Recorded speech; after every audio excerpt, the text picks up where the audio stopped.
롯데리아 모의를 주도한 전직 사령관 노상원 씨의 점집에서 발견된 이른바 계엄 수첩 내용으로 이어가겠습니다. 이 수첩에는 국회 봉쇄는 물론 정치인, 언론인, 종교인, 판사 등을 수거 대상으로 적어놨는데 사살이라는 표현까지 있었습니다. 먼저 심가은 기자입니다. 전직 정보사령관 노상원 씨가 한 무속인과 함께 운영하던 점집입니다. 경찰은 점집에 있는 노 씨의 방을 압수수색하면서 수첩 한 권을 발견했습니다. 70페이지 정도의 손바닥만한 수첩엔 계엄을 사전에 계획한 내용이 들어있었다고 경찰은 밝혔습니다. 국회 봉쇄라는 내용이 포함됐고 정치인과 언론인, 종교인, 노동조합과 판사, 공무원을 수거 대상이라고 지칭한 부분도 있었습니다. 수거 대상, 즉 체포 대상을 의미하는 걸로 보이는 대목엔 실명이 적혀 있었다고 합니다. 수첩엔 이들을 체포한 뒤 어떻게 수용하고 처리할지까지 기재돼 있었고 사살이라는 표현도 있었습니다. 사살이라는 표현이 있었습니까? 지금 말씀하시는 게 네. 거의 저희가 조사한 사실이 거 부합한다라고 보면 되겠죠. 부합합니다. 예. 노 씨는 지난 1일과 3일 두 차례에 걸쳐 롯데리아 모의를 주도했습니다. 12.3 내란 사태 당일 노 씨의 수첩 내용처럼 군은 국회로 향했습니다. 그리고 홍장원 국정원 1차장이 증언한 방첩사 체포 대상자 명단엔 정치인과 언론인, 법조인 등이 포함돼 있었습니다. 이재명, 우원식, 한동훈, 김민석, 박찬대, 정청래, 조국, 김어준, 김명수 전 대법관, 김민웅. 경찰은 롯데리아 모의에 함께한 정보사 관계자들을 대상으로 수첩 내용과 작성 배경 등을 조사하고 있습니다.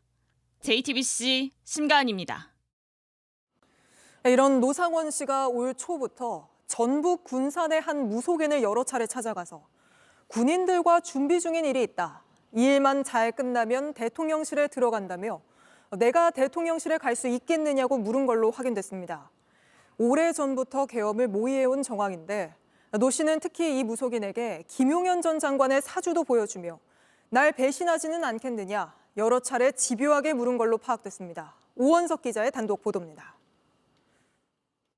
전직 정보사령관이자 성범죄로 불명예 전역한 노상원 씨는 자신이 점집을 하는 곳과 멀리 떨어진 전북 군산의 무당을 여러 차례 찾았습니다. 오늘 3시에요? 네, 오늘 3시가 비었어요, 갑자기. 예, 갈게요. 네. 감사해요. 무속인 휴대폰에 저장된 사주 군인이라는 이름, 바로 노 씨 번호입니다. 노 씨는 군산 무속인을 취재진이 확인한 것만 2022년 2월부터 2년 동안 수십 차례나 찾았습니다. 횟수로 한 30차례 정도 다녀가신 것 같아요. 노 씨는 특히 올 초부터 김용현 전 국방부 장관의 사주를 여러 차례 물었습니다. A4 용지에 김용현이라고 선후배 사이라고 하면서 뭔가의 일을 조금 만들려고 한다. 이 사람과 내가 끝까지 함께 했을 때에 나를 끝까지 따라올 수 있는지, 나를 배신하지는 않겠는지를 많이 물어보셨어요. 계엄에 함께 가담한 것으로 보이는 다른 군인들의 사주도 알아봤습니다. 그러면서 본인이 대통령실에 들어갈 수 있는지도 물었습니다. 뭔가 내가 다시 청와대에 들어갈 만한 일이 조금 생길 것 같은데 거기에는 김용현이라는 사람이 가장 큰 힘이 있는 사람이라서. 군산뿐 아닙니다. 충남 서천에서는 지난해 5월부터 직접 역술 강의도 했습니다. 서천에서 이제 그 사주 강의를 부탁받아가지고 강의를 좀 해야 되는데 책 그걸 좀 보고 자료를 좀 뽑아야 되거든요. 회관에서 일주일에 한 번씩 좀 해달라고 그래서 6시, 8시. 시골에서도 이제 이렇게 유명하니까 시골에서도 봐주고 그런가 봐요. 서천에는 모친의 집이 있는데 경찰은 최근 이곳도 압수수색했습니다.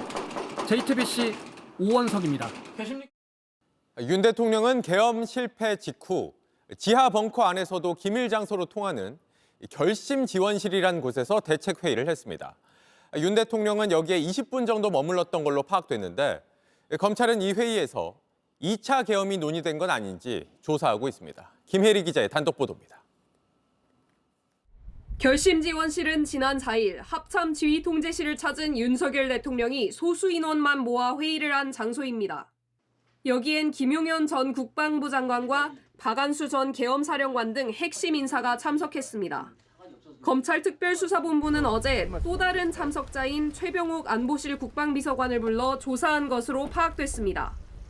마찬가지로 회의에 참여했던 김철진 국방부 군사보좌관도 조사를 받았습니다. 검찰은 관련자 조사를 통해 윤 대통령이 이날 결심지원실에 20분가량 머문 것으로 판단했습니다.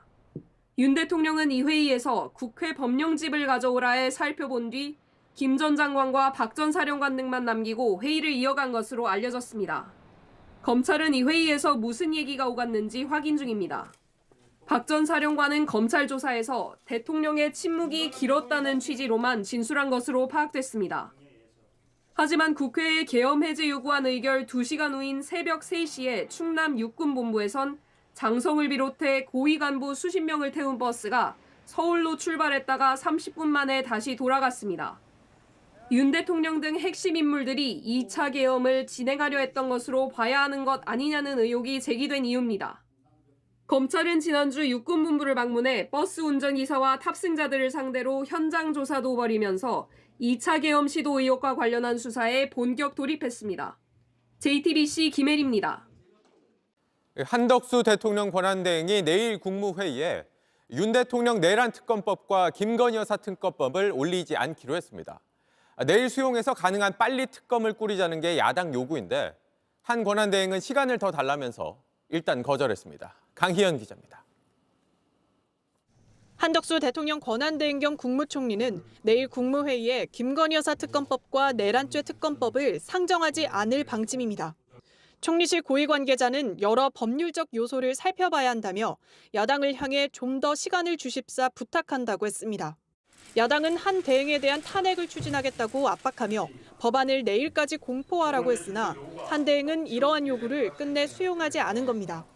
한 대행은 우원식 국회의장이 오늘까지 내란 사태 수사를 위한 상설특검 후보자를 추천 의뢰하란 요청에도 응하지 않았습니다.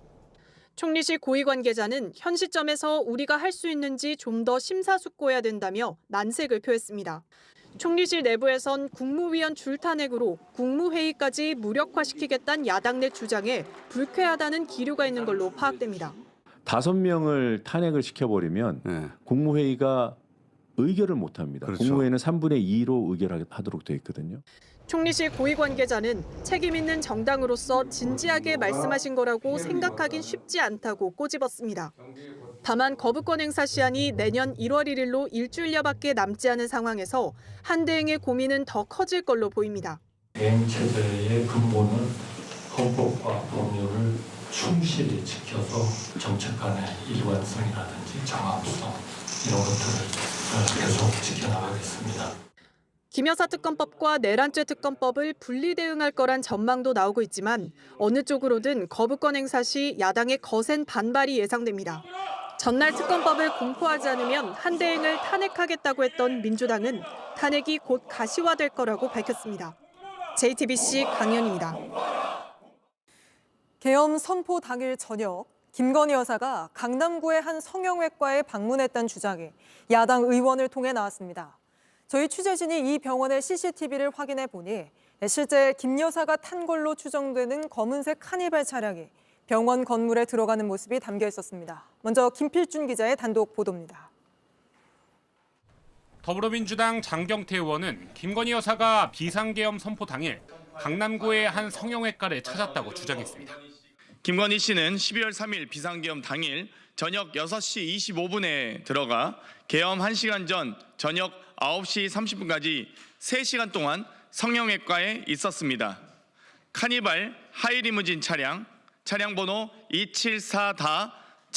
274-73땡땡을 타고 김 여사가 방문한 시각과 더불어 차종도 특정했습니다. 취재진은 장 의원이 지목한 3일 현장 주변 CCTV를 확인해봤습니다. 실제로 비상계엄 선포 4시간 전인 지난 3일 저녁 6시 25분에 검은색 카니발 2대가 연달아 들어옵니다. 곧바로 좌회전하더니 한 건물로 들어갑니다. 주차를 시도하는 건물에는 윤석열 대통령의 자문의 중 한 명인 박동만 원장의 성형외과 의원이 있습니다. 박 원장은 22년 7월부터 자문의로 활동했는데 윤 대통령 부부의 프랑스 순방 때 동행했다는 의혹이 제기되기도 했습니다. 장 의원은 계엄당의 김 여사가 3시간 동안 병원에서 무엇을 했는지 해명하라고 요구했습니다. 또 김 여사 방문 후 경호처 직원이 와서 병원 출입 차량 명부를 가져갔다는 제보도 있다고도 주장했습니다. 제보를 확인하고 추적적인 사안 과정에서 박동만 원장이 강압적인 색출에 나서 제보자가 양심 고백을 하는 것조차 극도로 두려워했습니다. 이에 대해 JTBC는 대통령실과 박동만 원장 측의 방문 이유 등에 대해 수차례 문의했으나 아무런 답을 듣지 못했습니다. JTBC 김필준입니다. JTBC 뉴스를 시청해 주셔서 고맙습니다. 저희는 저녁 6시 50분 뉴스룸에서 뵙겠습니다.